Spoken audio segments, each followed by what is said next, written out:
Welcome to Merchman Seeds Cup of Joe. On this episode, hear about new, innovative products and practices we're keeping an eye on to better advise you in the future to maintain yield potential. Dylan plans to strip till his farm this year. Hear how he'll implement this practice to hit his yield goal. Ben and Dylan plan to continue tissue sampling this year. How will this research pay off when it comes to yield? Welcome to Merchman Seeds Cup of Joe. Today we have Avery and Dylan, and today we're going to discuss a product or a practice that we're going to kind of be keeping an eye on, some things that are coming in the future, things that are fairly innovative that as agronomists, as sales managers, as seedsmen, we're kind of keeping an eye on to help advise some of our customers in the future. So Avery, you have some paperwork sitting in front of you. What is one practice or product that you're going to be keeping an eye on? Yeah, micronutrients, biologicals became a big thing here in the marketplace, and I've had some growers and dealers have some success with some planter box products. And you know, I want to get my own skin in the game, and so this year on my family farm, we're going to try two different products that start at planting. They're an 80-20 talc blend with some micronutrients and other fun stuff in there.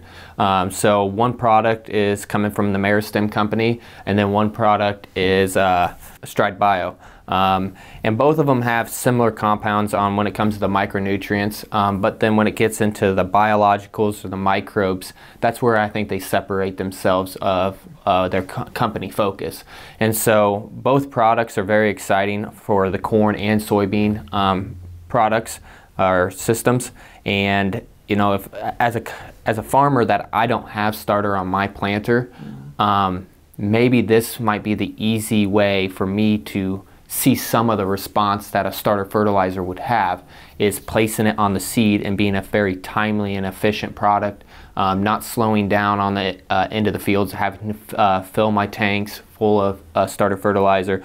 Just as simple, I'm already putting the 80-20 talc in the planter for flowability on the seed. So this might be a very efficient and easy product to use, and I'm really excited to see both on the Meristem, the soybean product called Hopper Throttle Soybean Planter Box Treatment, as well as the corn is Hopper Throttle corn product, but then the Stride Bio, it's a very base product that can be used either on corn or soybeans.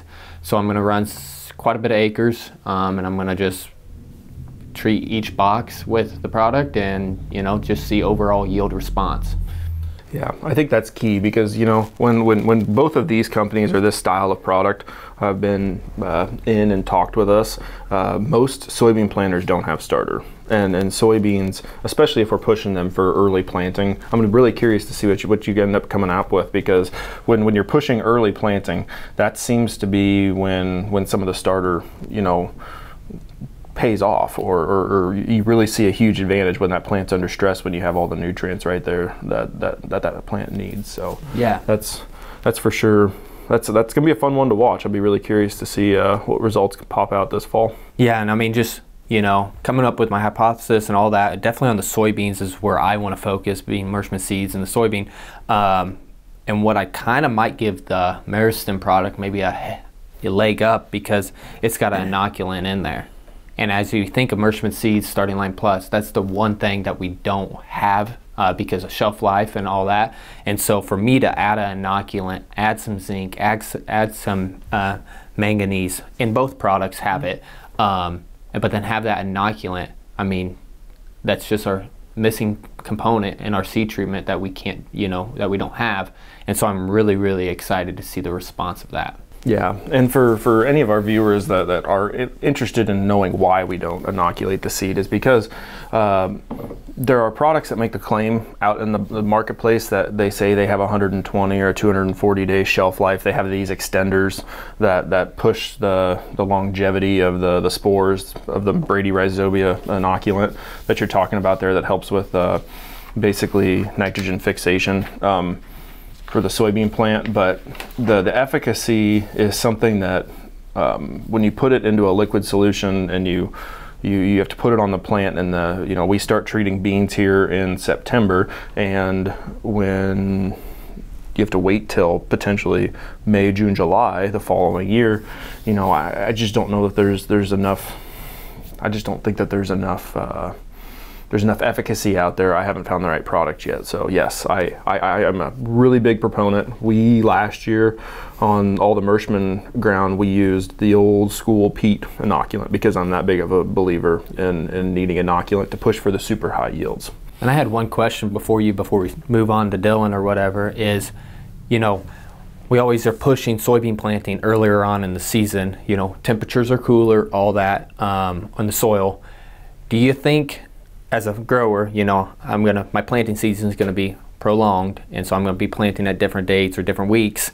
Do you think it'd be reliable, or, you know, to look at early planting, you know, May planting, mid-May planting, stuff like that? Do you think these products would have a different response due to planting date or soil temperature? Or? Yes, I truly do, because I think that the Stride Bio and both of these style of products are just like our Tripidity. I mean, it's kind of the similar concept behind it is that you're aiding that plant in stress. So whatever that you can do and help that plant mitigate stress, you're going to see benefit from it. There's not near as much stress in May. There's a lot more stress when you're either too cold, too wet, too dry, too hot, whatever that combination is. But when you go back and you're planting earlier, you're more likely than not going to be putting that plant under stress. So I would assume side by side you're going to see a difference in early planting conditions rather than May planting conditions where the beans blow out of the ground. Yep. Well, I'm excited about these trials that I'm going to do. You know, I'll have a planting date treatment or response, as well as a, you know, seed treatment or talc replacement product. So really excited about that. Perfect. Dylan, what are you keeping your eye on this week?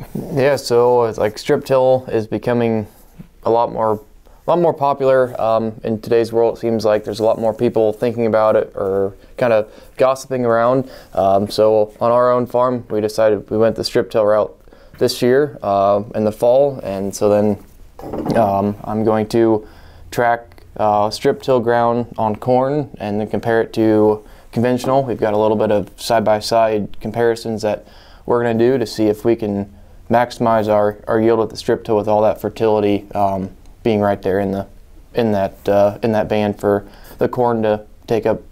So.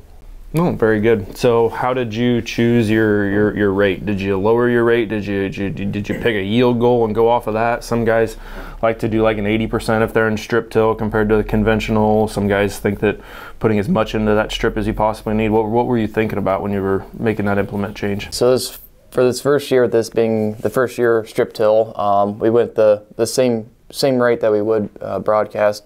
Then we'll see how it responds for this year, and then we'll hopefully back it down in the future when we get better utilization of all those nutrients. But we set a yield goal that we wanted to try to accomplish, and if we keep feeding it with everything possible that we want to try and what we want to do, then hopefully we can hit that yield goal or go above and keep going ahead with the strip till practice. Yeah, there's a lot of really good videos.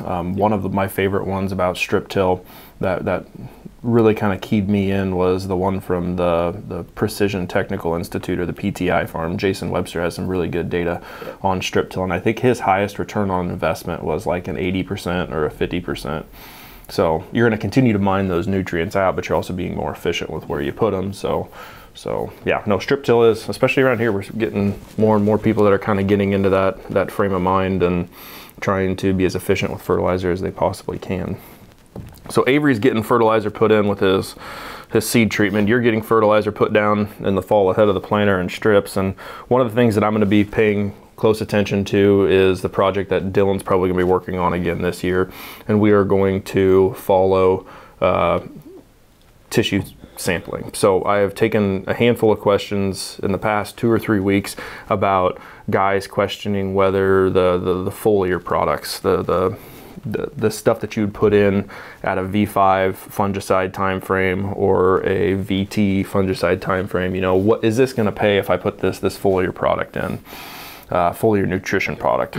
And I have a real hard time giving guys advice on what to put in, or if to put anything in at all, if you don't have at least 3 or 4 weeks of tissue results. So what, you know, we're going to practice what we preach here.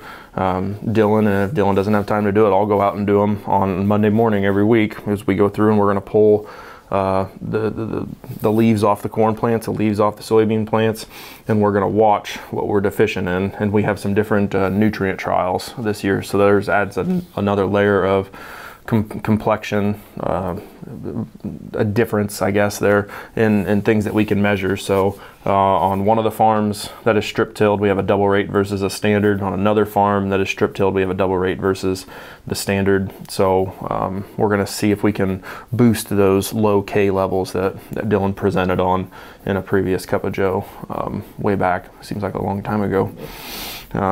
At the end of fall last year. So that's what I'm paying attention to. That's what I encourage all of our listeners to pay attention to, is go out and do some tissue sample. I mean, it's completely worth it. And while you're out there, pull a couple soil samples throughout the year, whether it be, you know, right when you get started or closer to the V5 time frame. Get some nitrate tests pulled while you're out there in those fields. And make some smart nitrogen placement decisions as well, because we're not staring at $5 corn or $7 corn anymore, you know. So let's make some wise decisions that direction, and listen to what the plant's telling us. So that was actually kind of funny. I think I was listening to a podcast, and they were talking about being raised by hippies. You got to sit there and listen to the plant. You got to have the plant listen to you, or yeah, you got to listen to what the plant's telling you. So that's going to wrap us up, and Avery has the fun of getting us out of here with a couple corny jokes. So take it away, Avery. Yeah, wish me luck. You know, basketball season is upon us, and it's about to wrap up finally. And our Iowa girls are in the Final Four, so we're really, really excited about that. And so I got some basketball jokes for you. So, what does a basketball player say when he misses? No idea. Shoot. All right. Why do basketball players eat donuts? Because they like to dunk them. And my last one. What is a Pirate's favorite type of basketball shot? The jump hook. Or the hook shot. So. You might be back on next week. I don't know about that. No, that sounds good. Okay. I'd like to thank everybody for listening in, and we will see you next week. I hope we have a safe and productive week this coming week.